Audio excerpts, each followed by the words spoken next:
Welcome to Our Girl Relationships. We talk about the problems people face in their day to day lives. Let's start with the video. My wife and I have been married for over 4 years now, and we had a baby a few months ago. Now, we were both settled well before dating, and our financial situation isn't too bad. Both of us need to work. So, when my wife got pregnant a year back, we both got to talking. And she said she wants to be a stay at home mom and completely focus on her child. I wanted to be sure of what she had in her mind, so we had a detailed discussion about how long she's planning to stay and if she'd be able to handle being unemployed mentally. Because, as far as I know, she's been a workaholic and off days drive her crazy. But she assured me that it's what she wants, so she left her job when it was too hard for her to go into work. We ended up having an amazing daughter, and my wife's behavior was a little on the short-tempered side. But I thought it's just hormones. But it's been over 6 months now, and she's still very much irritated and acts up on the littlest of things. I was at my limit too, with being at work all day and then taking care of the baby at night because she took care of her all day. So I sat her down and told her that she needs to tone it down a little as it's getting on my nerves. And we're both in this together, so there's no point in chewing me out on everything. She told me that she's been feeling a little too overwhelmed as her entire life is about taking care of the baby. She said she's not complaining, but she feels like any order or routine is missing in her life, and she needed something she had full control over. So we talked a little bit more, and I asked her if taking care of the groceries and other stuff, which I was in charge of so far, would help her calm her down, as those are routine things that she could plan ahead and fully control. It wasn't anything big, and it might seem to some of y'all like I dumped more responsibility on her, but it was her idea to begin with. Well, I gave her the credit card I use for essentials and didn't really think much about it until I received the bill about 2 days ago. It was specifically for essentials like grocery and medicinal bills, so the bill was fairly constant all this time. But this time the card was close to maxing out, and no matter how much I thought about it, there's no way it could go $2,000 over the usual spending when we didn't have any medical emergencies in the last few months. So I decided to look through the statements online and was shocked to see what she's been buying online. I actually had to Google it to believe that it's a genuine product and not a product. My wife was buying blood on the internet, specifically cattle blood that she's been importing from overseas. I couldn't think of anything she'd need the blood for, and everything that came up on the Google search was related to food. But there's no way I could let myself believe that she's been feeding me blood all this time, so I decided to clear it with her before acting up. When I went home, I asked her why she buys cattle blood, and to my horror, she confirmed that she cooks with it. I asked her why she would ever use such an ingredient because no matter how I thought about it, eating blood was beyond my imagination. I've heard some countries use it, but not us. Not my family at least, and my wife should know that. So she told me that I should calm down. It's not a big deal. She said that she's been looking up international recipes and saw people make blood sausages. So she tried it once and they turned out to be amazing. She also said she used it in some soups too, and that upon researching she came to know how nutritionally beneficial blood is. But nothing she said past the blood sausages registered in my mind because all I was remembering was the time I thought her cooking had improved. And I'm grateful to have an amazing wife. And it turns out all this time she was feeding me blood. I was weirded out by the truth to the point that I gagged and vomited. I asked her why she couldn't ask me before experimenting with my food. And she said I shouldn't react this way just because it's not something we eat commonly. She used the compliment I gave her over the sausages as an example of how the taboo is in my mind, while my body likes it, but nothing about vomiting my guts out screamed healthy body to me. I couldn't even look at her face without being angry. We had a huge fight about it, and if it wasn't for the baby crying, I think we'd still be fighting. Anyway, that was 2 days ago, and I thought I'd be okay, but I've realized the problem is bigger than her lying to me. I feel like I've lost my trust in her. And for the past 2 days, I couldn't eat anything without being suspicious. Even the sight of ketchup nauseates me now. I really thought that with time I'd be okay and I need to let go of being so suspicious. But then my wife went ahead and pulled another stunt. She used the blood she had left in our dinner tonight, and somehow the dish wasn't red, so I ate it. After I finished with it, she asked me how it was, and I said it was okay. That's when she pulled an aha and said that I actually don't hate blood, and it's my mind playing tricks on me because what I ate had blood in it. That was my limit. I could have overseen her duping me once as a misunderstanding, but doing this to me after finding out I can't stand it was another thing. I got so mad that I left the house and told her I never want to see her again. Right now, I'm crashing on my friend's couch, and after contemplating on what happened for a while, I've come to the decision that there's no way I'd be able to go back. I could never actually bring myself to trust her again, and I don't see a scenario where we can live together without me eating with her. I don't know if I'm crazy or just overreacting, but I think I can't be in a marriage where I can't trust the person I live with. Am I being an a-hole by reacting this way? My wife has been calling me for a while, but I wasn't ready to talk to her yet, so I ignored all her calls and texts. I only went home today because of my daughter, and if it wasn't for the kid, I don't think I would have gone back for a long time.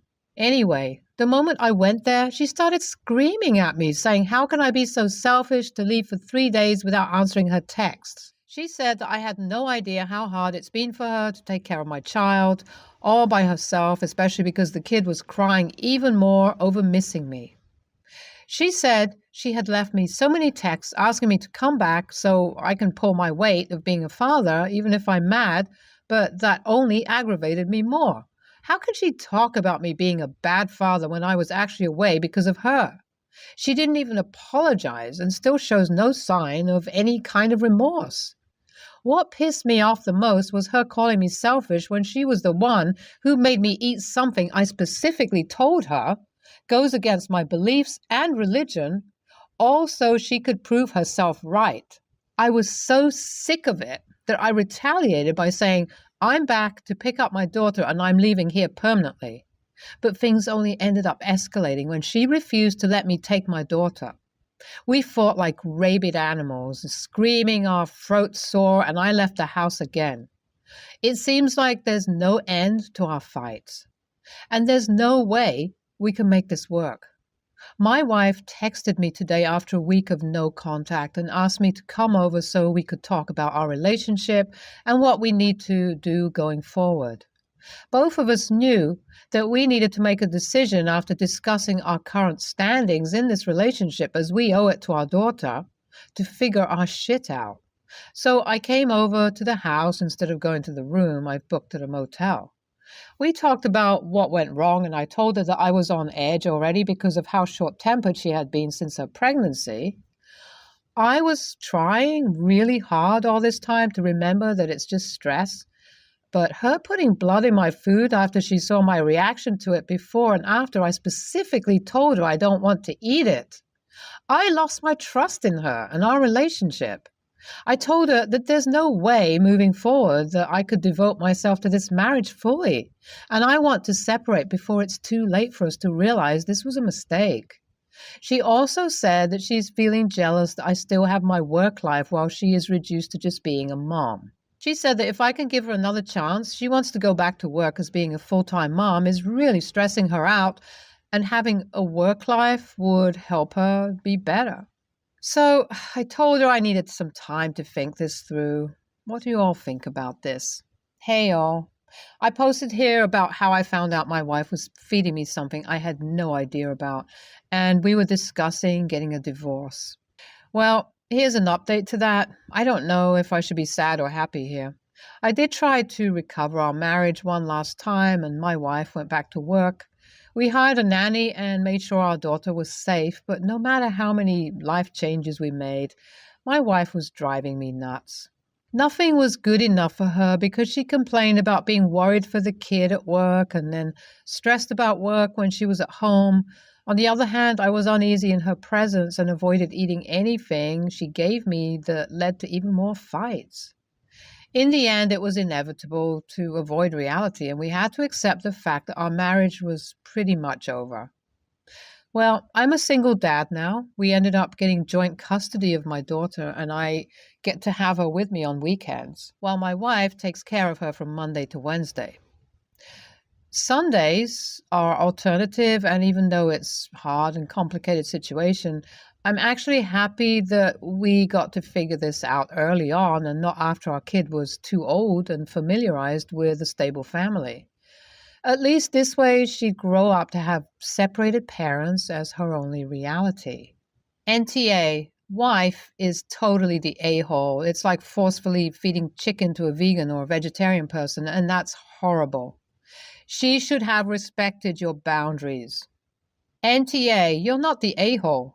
I understand the first time you found out it was forgivable, but her trying to do it the second time is absolutely unforgivable.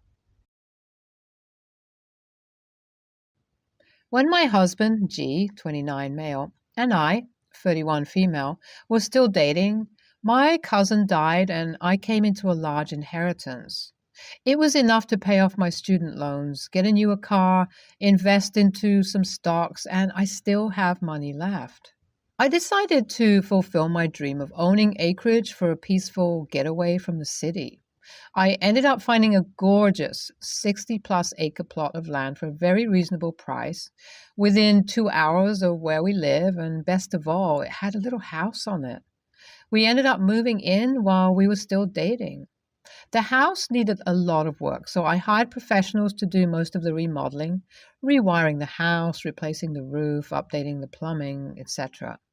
And then me and G did the easier tasks, replacing the flooring, painting, replacing broken windows, etc.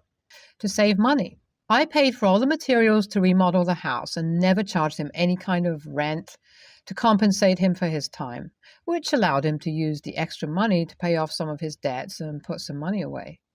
It took about a year, but we got it done, and the house is adorable. We have been married for a couple of years, and yesterday he was talking about how he wants to have a storage shed built on the property because I'm pregnant and the room we used for storage is going to be the nursery.